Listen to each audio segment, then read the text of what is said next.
Pecka na chudnutie, ktorá momentálne hýbe svetom, sa volá Retatrutide, skrátenie RETA.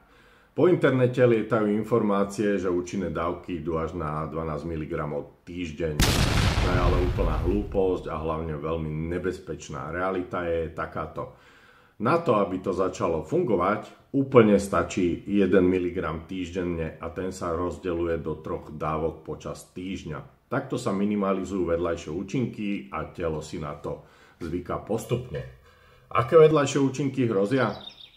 Silné nevoľnosti, zvracanie, hnačky alebo zápcha, bolesti hlavy, únava a v horších prípadoch aj zápaly pankreasu. Preto netreba skúšať heroické dávky, ako sa hovorí, ale ísť na to s rozumom, ak z toho chcete vyťažiť maximum. Začať na minimum a dávku zvyšovať len vtedy, keď sa vytratí hlavný efekt, a to je potlačenie chuti do jedla.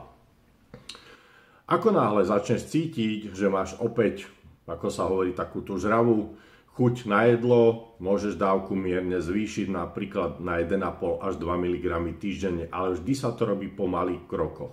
A teraz dôležitá vec. Nie je to o tom, že budeš ďalej jesť všelijaké šity a prežierať sa a čakať, že RETA to zachráni. Tak to v žiadnom prípade nefunguje. Ak nezmeníš stravovanie, tak to celé bude len vyhodenie peňazí, pretože to nie je lacná záležitosť a záťaž aj pre tvoje zdravie.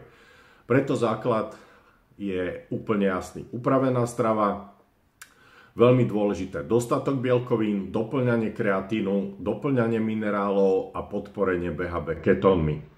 A z RETA dokážeš urobiť neskutočné veci, ale len vtedy, ak dodržíš presne to, čo som tu spomenul. Inak ideš proti vlastnému zdraviu.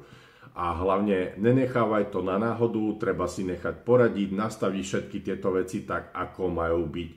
Nie je to len o tom, že si niečo niekde kúpiš a šľahneš si to a vybavené. Takto sa dá z RETA vyťažiť fakt maximum, bezpečne, efektívne a s reálnymi výsledkami.